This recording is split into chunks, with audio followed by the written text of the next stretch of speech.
Hello everyone, welcome back to the channel. So, today we're looking at my Sears Craftsman model 139.53637SRT again. And today we are going to be doing a full review of this opener. So, yeah, here it is. Oh, and by the way, did take the chain spreader off just to make this look a little bit more original. But, yeah, so like I said, this is a Sears Craftsman. The model number, I don't know if you can tell in here, 139.53637SRT. This one was made in October of '95.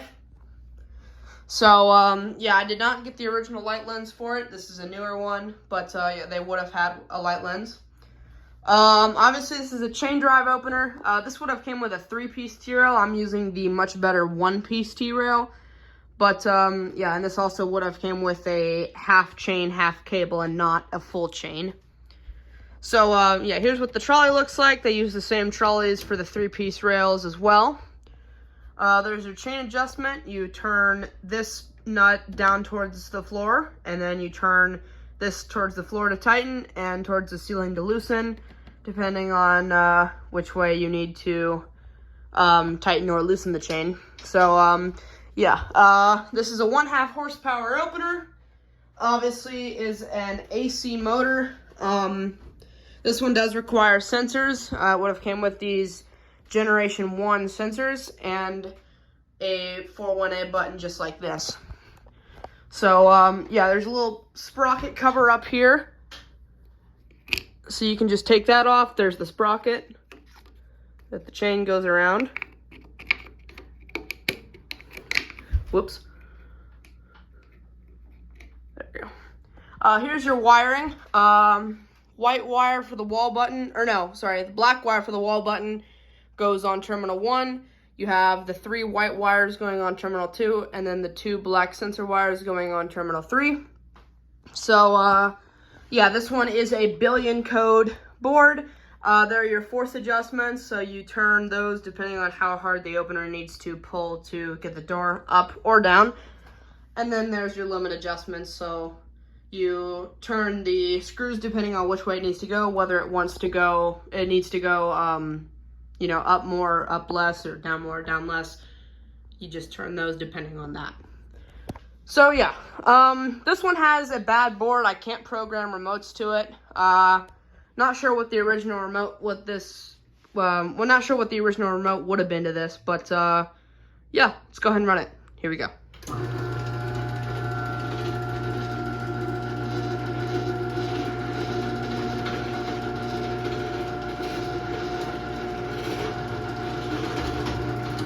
So yeah, it's obviously not the quietest opener ever. This one isn't too loud. I kind of got the case on one of these screws. I think it was this one was loose, so yeah. And then also the back panel's kind of cracked. But, you know, not super quiet, but this one isn't that loud either. So we'll go ahead and run this down.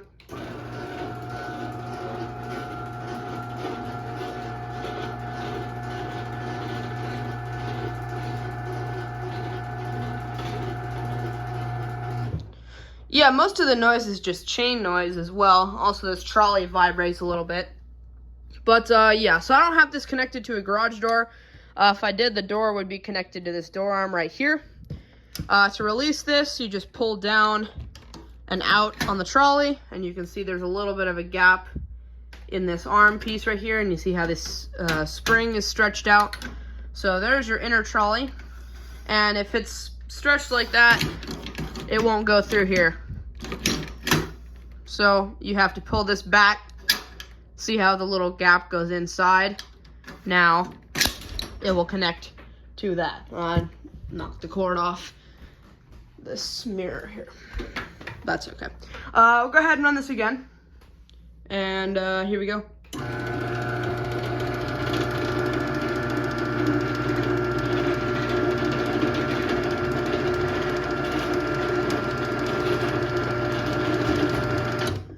So yeah, we can demonstrate the sensors as well. So if there's an obstruction, these sensors, they'll see the receiver will shut off. And when it gets back up, the light will blink 10 times.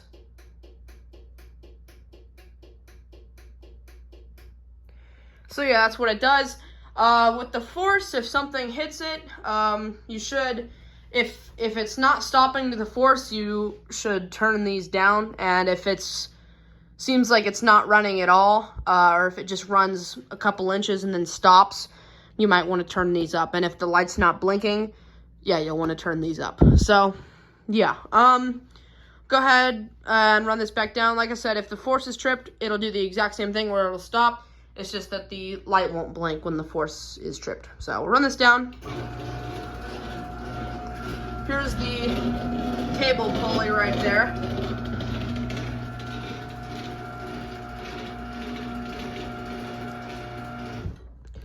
And your chain, when disconnected, should be about where mine is. So this is about good. Definitely you don't want this to sag below the rail, as that can make a bunch of extra noise.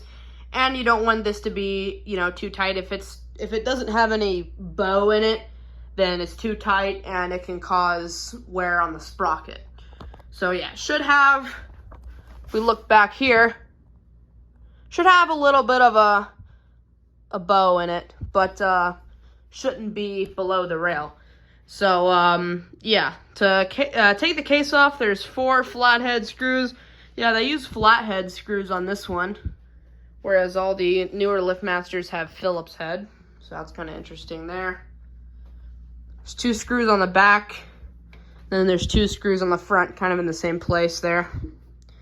So yeah, there's 1 light bulb in this, right there. So, yeah, can't really think of too much else. Like I said, it's 1/2 horsepower, AC motor, billion code board. Billion code boards are 390 megahertz. And I think I'm actually probably going to take the board out of the 1255R that I got and put it in this before I take this down. And that Chamberlain Whisper Drive is going up soon. But, yeah, like I said, there's your limits there. It's got a decently long power cord. I mean, no shorter than any other LiftMaster opener or Chamberlain. No longer either, though. Some of these have longer cords, like, I mean, this one doesn't have the original cord, but this one was supposed to have a bit of a longer cord than this one does, I believe. There's your button wiring. Pretty simple there. So, yeah, there's not really too much else to say. I guess we can run this one more time, and that'll be it. We'll get a view of the sprocket here. Come up here. There's the sprocket. So, yeah, I'll go ahead and run this.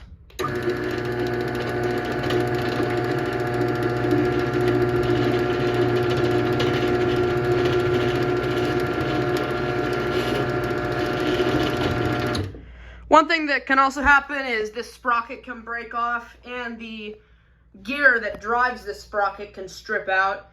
So you'll have to replace this whole assembly if either of those things happen. There's 3 bolts that you have to remove from the inside. They're right there. So you have to remove those and this will come off. We'll put the sprocket cover back on. This is the original sprocket cover for this. Alright, we'll run this down one more time, and that'll be it.